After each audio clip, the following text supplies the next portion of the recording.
Prize money may run to around $20,000. But what is the Bathurst 500 really worth?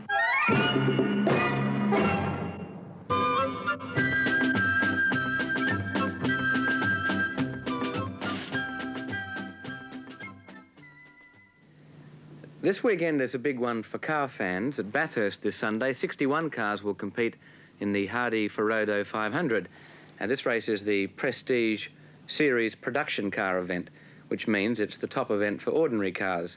Cars straight from the showroom floor, or at least straight from the showroom floor via the engineering workshop. But the point is that they are not modified cars, although there is no doubt they are prepared to a pitch not required in Martin Place or Collins Street.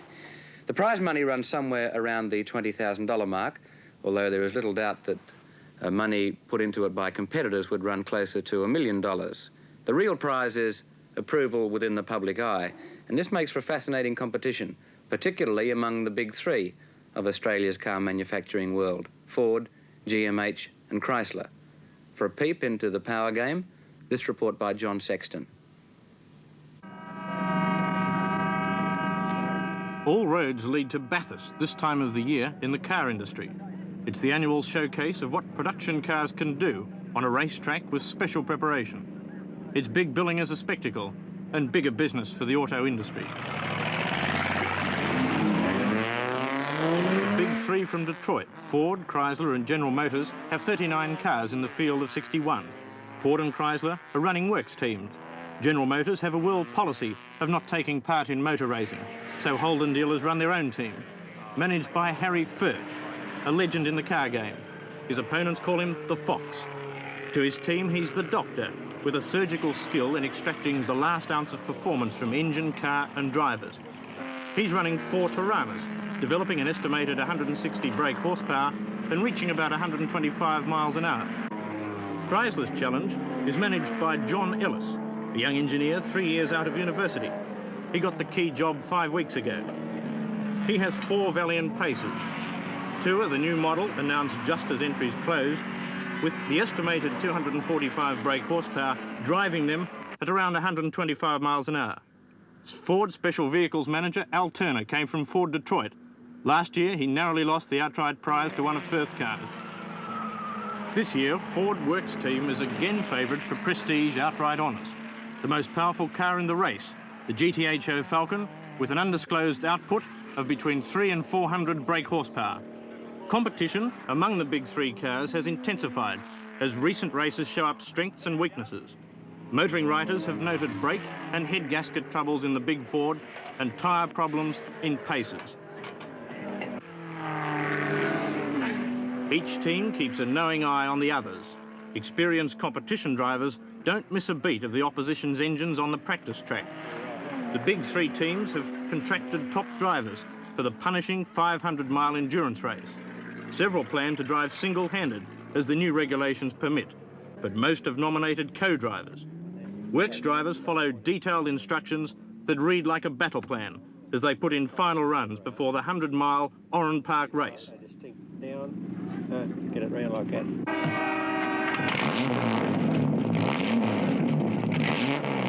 The 2-minute horn on race day clears the grid. This could be a start, I'd say. We could be just about ready to get underway this time. Yes, the flag is up and it looks as though we're going to get a start this time. Race car,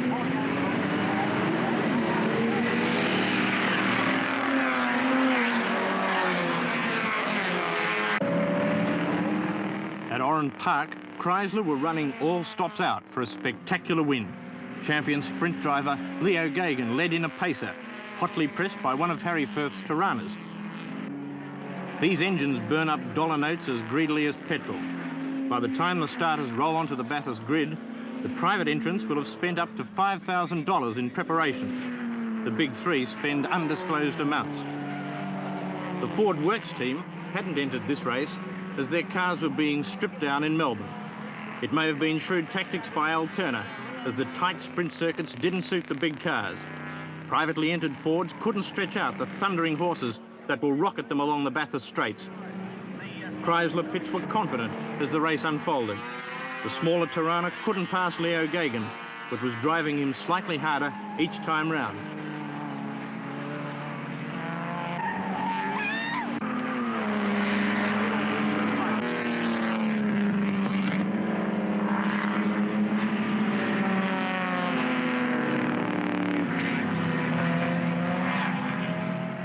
On the 72nd lap, the Gagan pacer lost a wheel and slammed off the track, allowing the Tirana to take the lead.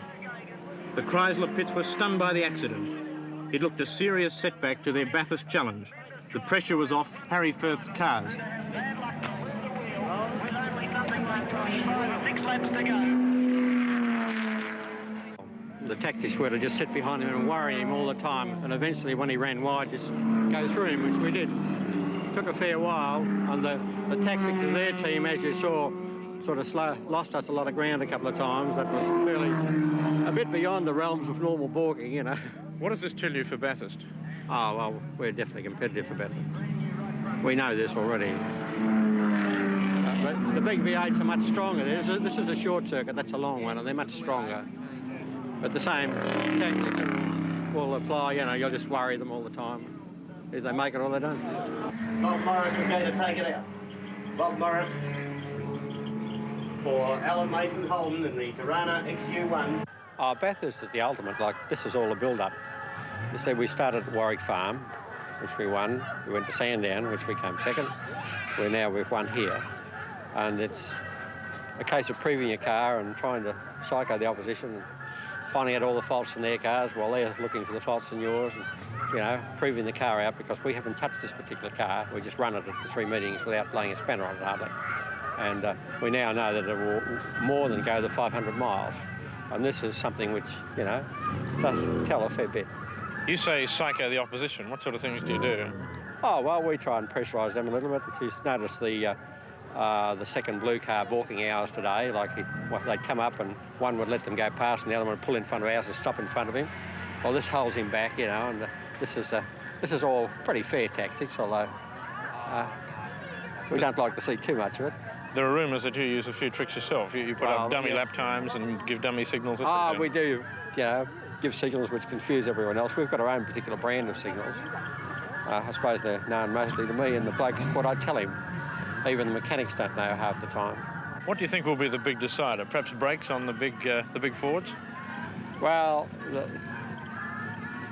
the other people have got their problems. Like the Chrysler threw a wheel off today and broke the centre out of it. And there was one old Ford and one new Ford that blew themselves asunder.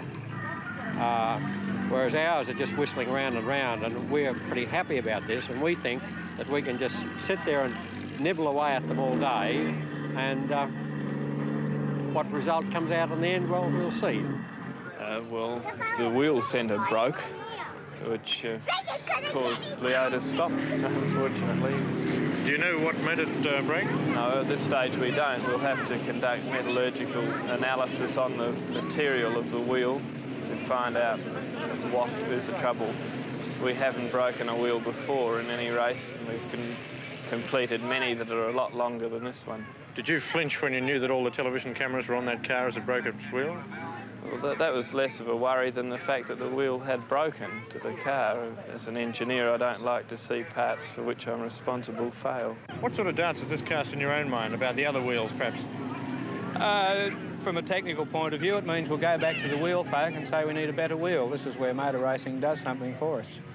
Of course, the extremes of load that we were putting on the car today were far and above anything that the normal motors would do. These are some of the things that we learn through motor racing. Will you have time to correct it before Bathurst, which is the big one? I'm sure so. For instance, at Bathurst, we wouldn't be driving the car quite as hard as we were here in a 100-mile race, because for 500 miles we must go a little easier. And the type of corners that there are at Bathurst are a little less severe than these ones here. But still, we'll look long and hard. It could have been just a flaw in a wheel, not necessarily a design problem. More than likely, that's what it is. How important, Leo, is it for you to win Bathurst this year? Well, it's important for everybody because the Australian motor industry is a pretty big marketplace, and this is a showcase of what the motor industry has to offer.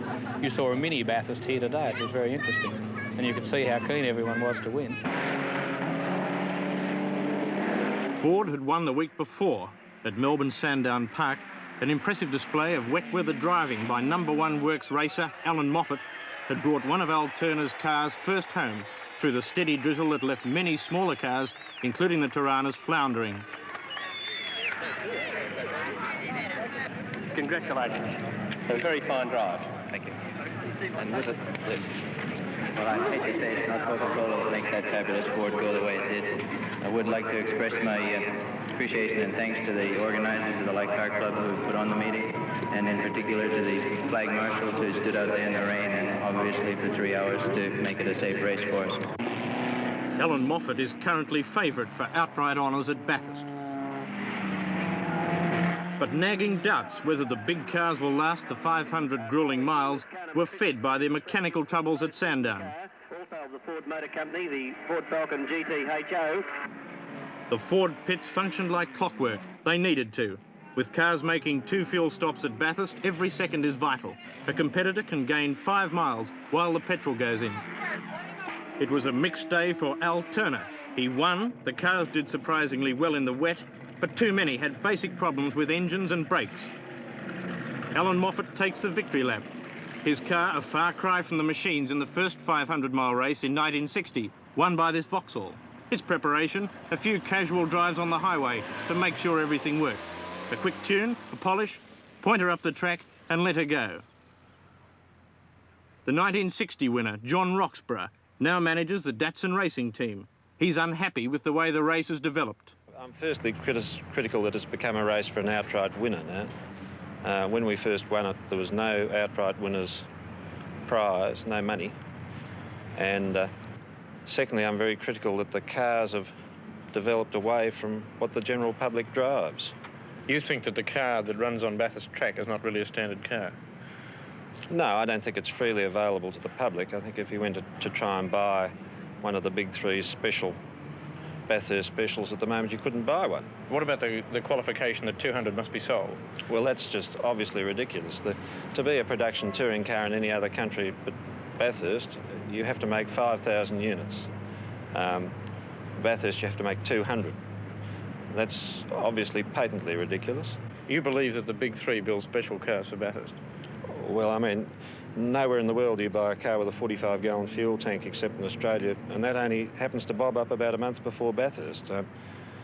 Nowhere in the world does anyone make 200 cars specially and sell them to the public unless it's someone like Rolls-Royce or Jensen or some extraordinary little sort of backyard manufacturer. But so they are specially built for Bathurst. Anyone that thinks otherwise is fiddling with the truth. I mean, I've heard people say that this is not right and they could easily sell the cars whether Bathurst was on or not. But unless Bathurst was on, they wouldn't build them. Al, have Fords built a special car to win Bathurst this year? Oh, not really. Everybody. There's been quite a bit of controversy about this, whether or not it's been a special car, but we consider it a normal progression in our, what we term as a performance vehicle. John, have Valiant built a special car to win Bathurst? No, we haven't. The cars will be running at Bathurst. Our track pack paces in either 2 or 4 barrel form, which we're using throughout the year in competition purposes. And the pack is specifically designed for people who want to run a Valiant in other races. The car we're sitting in with its 36-gallon tank is not really a family car, is it? It's not a family car, it is a sporting saloon. What's its top speed? I don't know, to be quite honest. I should imagine around 125 miles per hour. The firm has not published the brake horsepower of this car. Does this mean they're trying to play down just how powerful an automobile it is? They're not trying to play it down. They're not trying to overemphasise it in advertising. We don't feel that it's the most important feature of the vehicle, and we want people to appreciate the Pacer for what it is rather than for the claimed output of its engine. But when people see this car on the television set going around very quickly, isn't it really the speed that's selling it? It's the speed, the handling and the braking ability of the car. For the heavy braking and high-speed cornering on the narrow mountain circuit, organisers this year have permitted racing tyres with their wider treads. The Fords and bigger Pacers gulp a gallon of petrol in 6 miles of racing. Their 36-gallon tanks give them the same range as the Tirana's 17-gallon tank. The 3 makes refuel twice in the race. Gas extinguishers are fitted to Fords and Valiants because of their great fuel load. This switch can be activated by the driver or by an impact to pump Freon gas through jets inside cabin and boot, with roll bars now compulsory on all cars. Aircraft-type safety harness for all drivers is credited with saving lives last year when fans witnessed the most spectacular crash in the race's history. The leading car blew a tyre and rolled during the hectic first lap scramble with 60 cars fighting for position on the 28-foot wide road. 12 cars came to grief, but there were no injuries and no fire.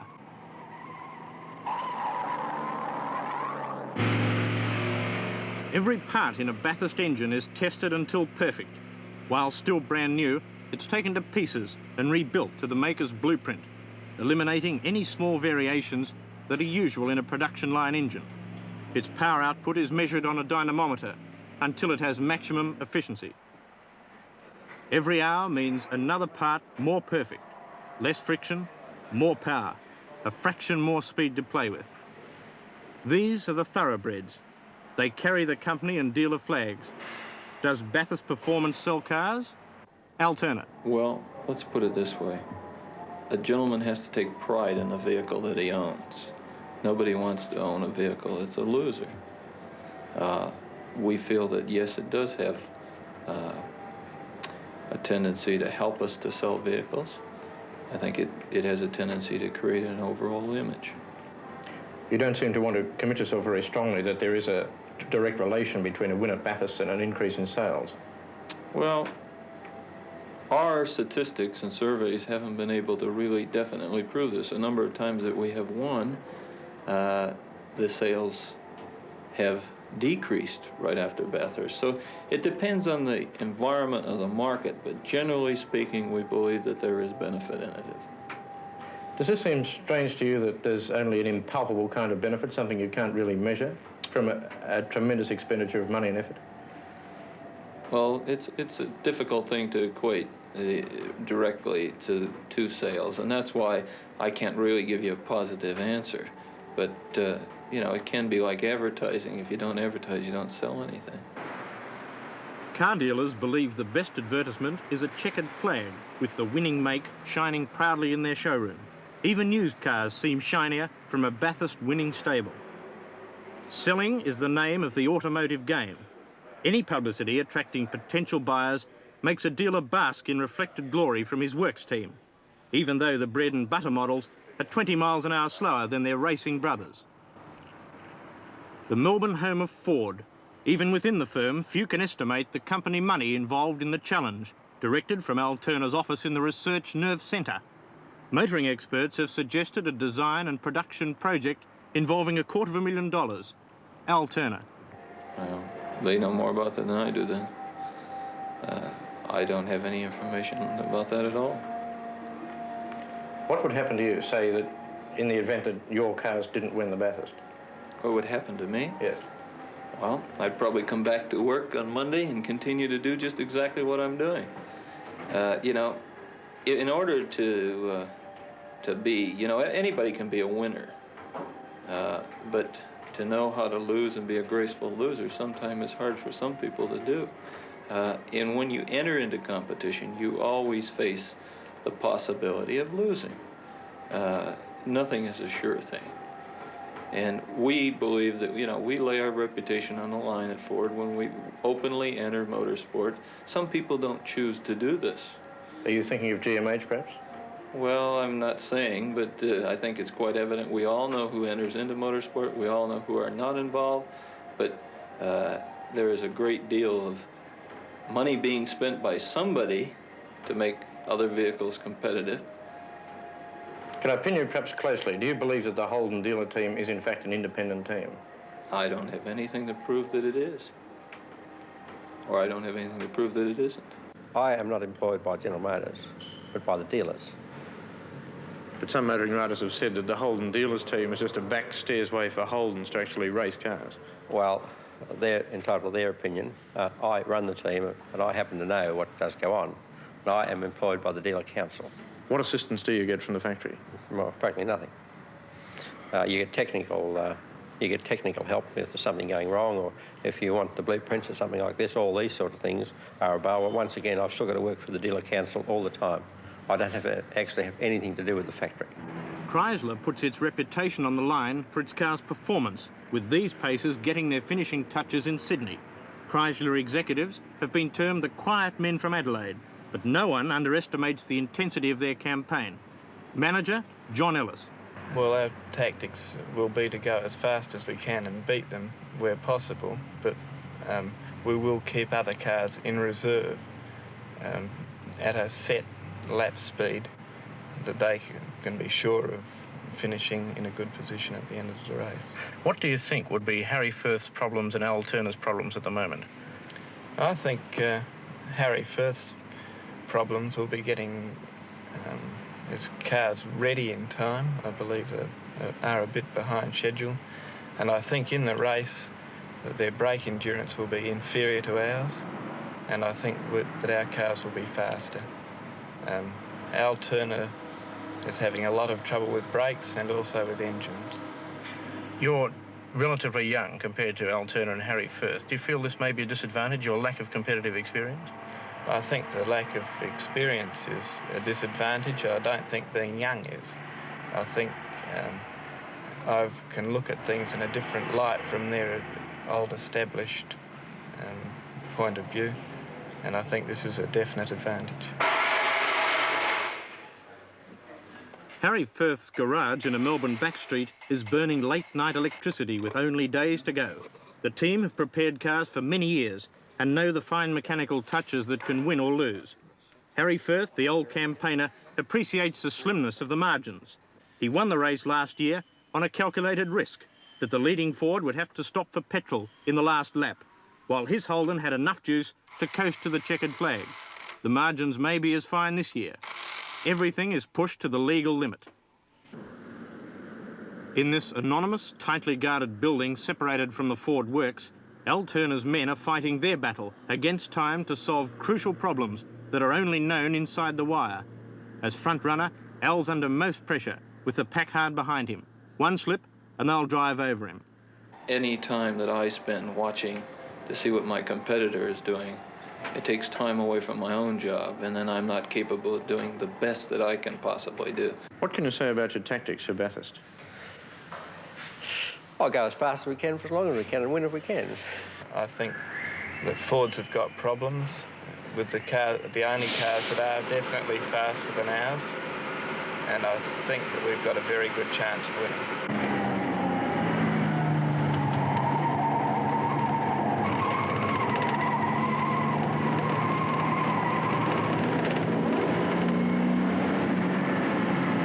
Sunday afternoon on the narrow mountain circuit at Bathurst, there won't be room for the big three, just the big one.